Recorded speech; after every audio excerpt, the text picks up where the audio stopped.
नमस्कार मित्रों, मैं वैद्य जीपी अमन विश्वकर्मा चैनल आयुर्वेद महागुरु। आज मैं आपको एक बहुचर्चित जटिल रोग की पूर्ण जानकारी, पूर्ण चिकित्सा बताने वाले हैं। आगे बढ़ने से पहले मित्रों कृपया चैनल को सब्सक्राइब, लाइक, कमेंट और बेल आइकन को दबाना ना भूलें, जिससे हमारे प्राचीनतम वैद्य ग्रंथों की अनुभूत खोजें आप तक पहुंचने में आसानी हो सके। मधुमेह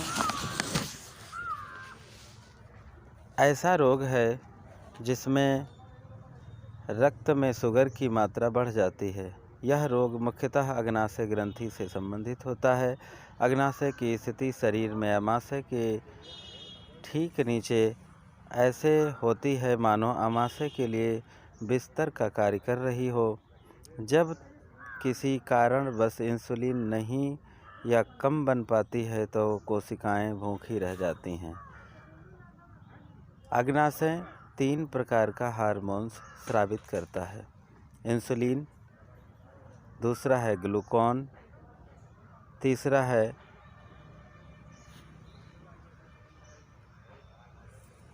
पहला यह रक्त ग्लूकोज को कोशिकाओं में प्रवेश देने हेतु चाबी का कार्य करता है।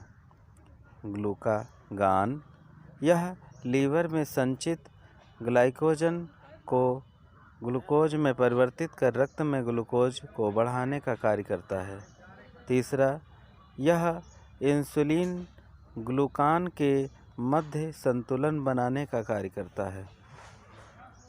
नोट: यहाँ पर बता देना आवश्यक होगा कि मधुमेह रोगी प्रायः मोटे इसलिए होते हैं चूँकि रक्त ग्लूकोज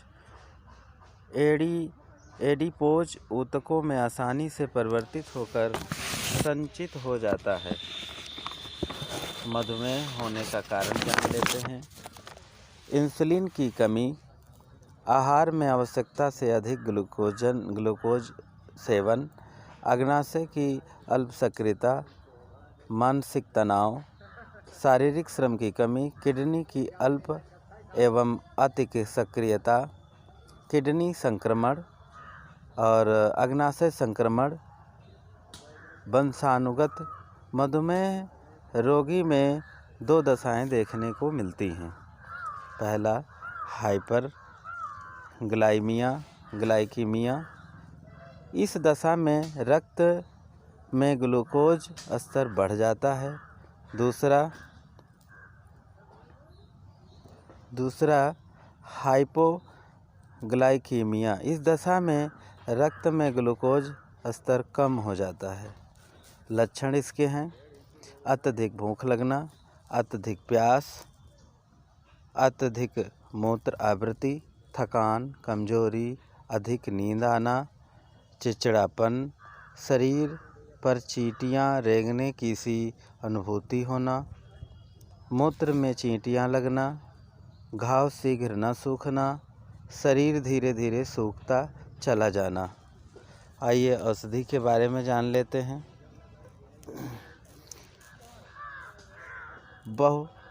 बहुत खोज के